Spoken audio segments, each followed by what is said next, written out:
Hi everyone, welcome back to the channel. So today we're going to be reviewing Sarwa, which is a privately owned investment advisory company based out of the UAE. So if you like today's content, do hit like, hit subscribe, that really helps out the channel. So the main aim of Sarwa is to offer their customers the simplest and most cost-effective way to invest their earnings for long-term financial growth, which is definitely an objective I feel like they do achieve, because compared to all the other investment services in the UAE, they are definitely a lot more transparent, a lot more easy to use, and in general, they're quite a good service. So this is actually their website, sarwa.co. You can check it out. I'm not going to go through the entire website because I feel like that's something you could do by yourself. But what I kind of want to mainly talk about is my experience, because I had previously invested with Sarwa in 2018, and I'm no longer investing with Sarwa. I'm going to be talking about why I decided to not invest with Sarwa. And overall, my review of the platform, their fees are very important. And how it operates, how it works. So if you scroll right to the bottom, you can see that when you invest with Sarwa, your assets are actually held by US-based Interactive Brokers LLC, which is Sarwa's selected custodial broker. So I'm going to be talking about from the perspective of someone who is a resident of the United Arab Emirates. So basically what happens is you send your funds from your bank in the UAE, and it gets sent to the Interactive Brokers account. And what Sarwa does is they select ETFs and they allocate the funds that you've transferred into these ETFs to create the globally diversified portfolio. So the entire Sarwa process goes like this. So first, like they say, we learn about you. So they actually ask you to fill out a form, a questionnaire. And based on that, they kind of determine if you are someone who is a investor who seeks risk or is risk averse. So based on that, they allocate your portfolio into equities or bonds and other asset classes also. So that's about where they build your portfolio, and then they put your money to work, which is nice. They're quite transparent, and they do reinvest dividends, which is great. So actually, Sarwa is the first company in the Fintech hive to receive the innovation license. So the DIFC is their physical address, specifically the Fintech hive. That's like almost like an incubator for like Fintech companies within Dubai. And I believe they are regulated by the DFSA, which is Dubai Financial Services Authority. So let's go over a bit about the pricing that Sarwa offers.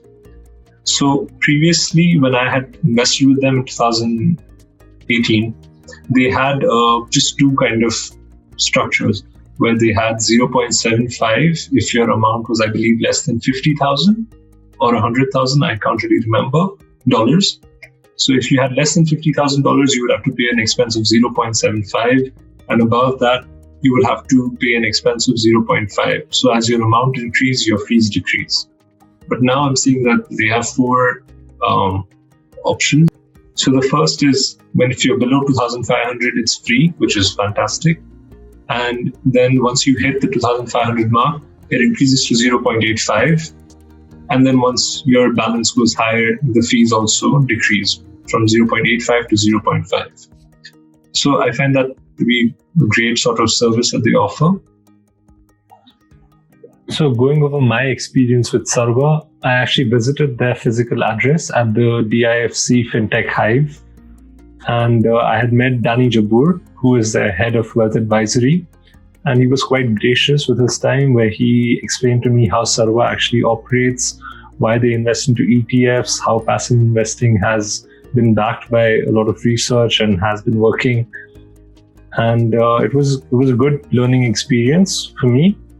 And he also helped me fill out the survey that Sarwa has regarding to basically see if you are a conservative investor, which is risk averse, or if you are more of a risk-seeking sort of investor. So I'm just going to actually sign into my Sarwa account, which I had previously used. So you can actually see the amounts that I had invested previously.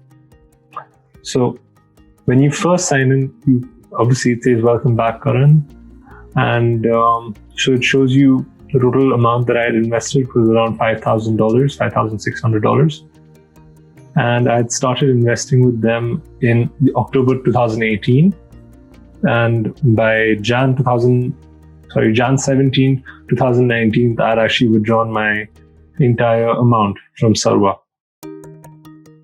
So the main reason why I kind of withdrew my amount from Sarwa is because I saw how easy it was to actually just set up an interactive broker's account myself and not have to pay even the 0.75% charges that Sarwa was charging me. I could just directly buy the ETFs myself. So this is kind of the website Interactive Brokers, where you can go and look into setting up your own account and getting your own ETFs. I personally like a more DIY strategy. So I like to go in, research the ETFs that I'm looking at, and I do also follow a passive strategy to some extent.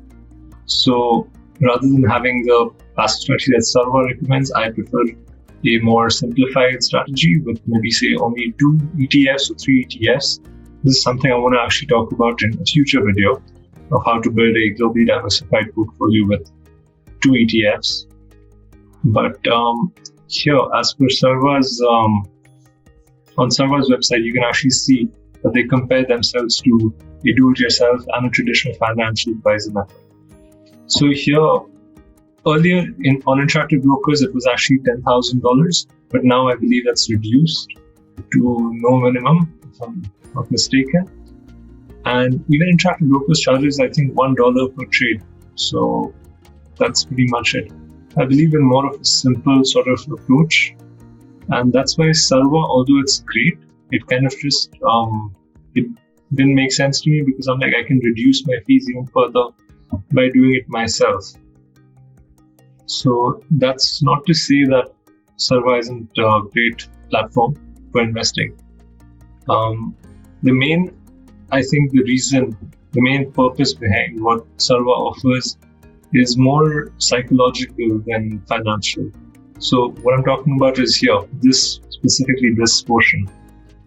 Talk to a financial advisor. More than actually selecting the securities that you're buying is the psychological aspect behind investing. So when you have a financial advisor to talk to, receive the professional guidance you've been looking for. So in terms of when the market really does crash, or the market can be quite volatile, like in October 2018, I believe the market fell. Then again, recently the market had fallen. Again with the pandemic, there was a huge hit on the market and it suddenly recovered. Now for a person who does not have any background in finance or investing, or is not comfortable with the market, does not have the stomach for the markets, having a financial advisor is extremely beneficial because they'll be able to, kind of manage the emotion.